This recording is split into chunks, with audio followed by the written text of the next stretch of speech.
আসসালামু আলাইকুম ওয়া রাহমাতুল্লাহি ওয়া বারাকাতুহু। আমি আপনাদেরকে একটা হাদিস শোনাবো রোজার বিষয়ে, রোজার ফজিলত সম্পর্কে। তো যারা এই ভিডিওটি দেখছেন অবশ্যই এই ভিডিওটি বেশি বেশি করে শেয়ার করে দেবেন, যাতে করে প্রত্যেকটি রোজাদার এবং প্রত্যেকটি মুসলমান ভাইয়ের কাছে এবং বোনের কাছে এই ভিডিওটি পৌঁছে যায়। দেখুন, সহিহ বুখারীতে একটি হাদিস আসছে, সহিহ বুখারীর 1901 নম্বর হাদিস। এই হাদিসে দুইটি কথা বলা হয়েছে, লাইলাতুল কদরের বিষয়ে বলা হয়েছে এবং রোজার বিষয়ে বলা হয়েছে। তো সর্বপ্রথম আমরা লাইলাতুল কদরের বিষয়টা জেনে নিই।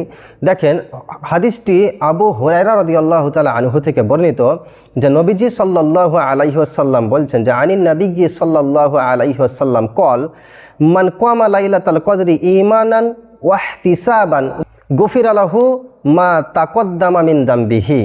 নবীজি বলছেন, যে ব্যক্তি কদরের রাত্রিতে ঈমানের সঙ্গে নেকির আশায় সওয়াবের আশায় আল্লাহ রাব্বুল আলামিনের ইবাদত করে, সেই ব্যক্তির পিছনের সমস্ত গুনাহকে মাফ করে দেওয়া হয়। সুবহানাল্লাহ।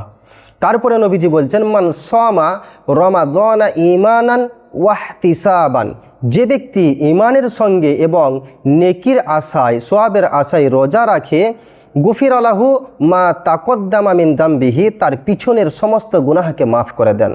তার মানে আমাদেরকে বুঝতে হবে, রোজা রাখবো আমরা দুইটি জিনিস লক্ষ্য করে। এক নম্বর হলো আমাদের ঈমান থাকতে হবে, ঈমানকে মানে পরিপূর্ণ রাখতে হবে, ঈমানকে শক্ত রাখতে হবে, আল্লাহর প্রতি দৃঢ় বিশ্বাস রাখতে হবে। কারণ বিশ্বাস এবং ইয়াকিন এর নামই হচ্ছে ঈমান। আল্লাহর উপরে বিশ্বাস রাখা, নবীর উপরে বিশ্বাস রাখাই কিন্তু ঈমান। তো ঈমান আমাদের থাকতে হবে।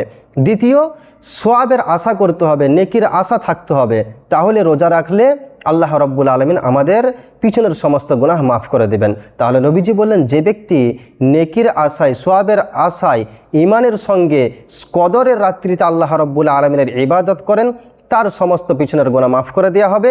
যে ব্যক্তি ঈমানের সঙ্গে এবং নেকির আশায় সওয়াবের আশায় রোজা রাখে, তারও পিছনের সমস্ত গুনাহকে মাফ করে দেওয়া হবে। আমরা খেয়াল রাখবো যে আমরা যখনই রোজা রাখবো তখনই কিন্তু নেকির আশা রাখবো আর আমাদের ঈমানকে মজবুত করব। আল্লাহ তাআলা আমাদের সকলকেই ঈমানের সঙ্গে এবং নেকির আশা রেখে, সামনে রমজান মাস আসছে, এই রমজান মাসে এক মাস রোজা রাখার তৌফিক দান করুন।